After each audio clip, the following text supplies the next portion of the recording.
Hi, so can you tell me about the Kahnawake Youth Delegation? Yeah, so this is the biggest it's ever been.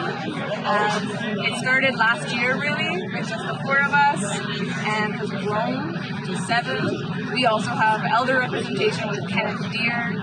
It started pretty much from me attending Madrid COP25. Sucked, super lonely, difficult environment, and realizing that we needed more opportunities for young people to get involved, barrier-free, for young people to have support, and for them to have a team of people who support them and are from their community and know why they're here and like lift each other up. And now we got all these great people.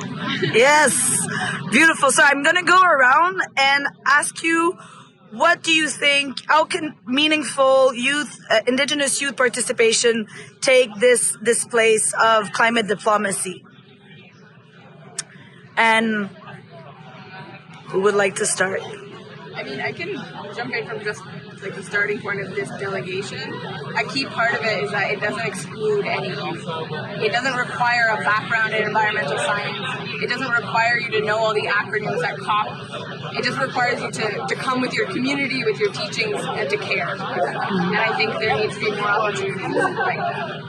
I think especially for our delegation, being all from Kahnawake, being all Ohontsakete, that really speaks to who we are as a people, like inherently connected to the earth and the natural world. And I think just kind of relaying what Carlee really said, the sentiment of not needing a scientific background or a background that has to do with climate change and climate action is really important because, like they said on the panel too, about Indigenous frontline action, you know, it's inherently part of who we are to care about the environment and to be connected to that kind of revitalizational efforts and the sustainability efforts that bring us all together and reconnect us to our cultures.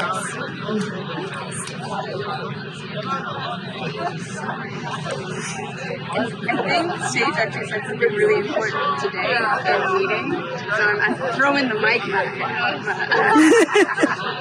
Our major question of being youth here presently is just how are youth being part of policy? And it's been inherently represented in the Canadian NDCs and just such that we aren't, and they're not looking for that generation principle of our 7 generations. And we're just being outcasted. And it's hard because we're in front of these leaders and they just don't care. And they're telling us there's space for oil and gas industry representation, but there's not space for youth. I think building upon what Sage and Carlee said, these spaces such as COP are not made for Indigenous people and are not made for young people. So being here and taking up space is really empowering. And I'm so happy to be able to share that with our delegates. It's a really inspiring process. Jump into the COP and we're all here for each other, we're all together. I'm very grateful that we have a big delegation from the same community. It's unique, and it's a great opportunity.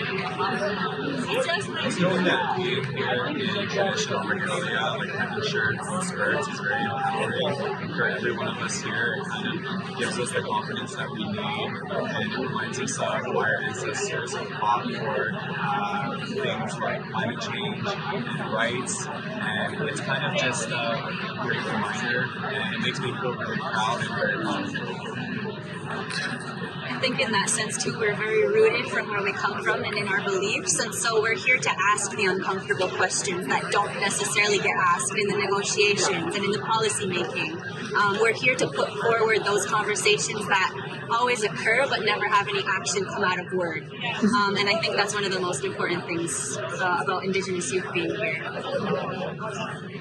I also think it's really important that we acknowledge the people who came before us in these places and who have made room for us to come through. We're working harder so that more youth can come represent and just show their teachings with us. And if you're listening and you have access to resources, badges, funding, anything, that's needed. And not just for Hmwe delegations, but BIPOC delegations. There's an area of intersectionality that we all share, that all of our voices contribute to this message that isn't being listened to here, which is that we know best how to care for our land. and that we have voices that are being systematically ignored in these spaces. So when you hear about BIPOC youth initiatives, put money towards it, put resources towards that. That's needed. Niawenhkó.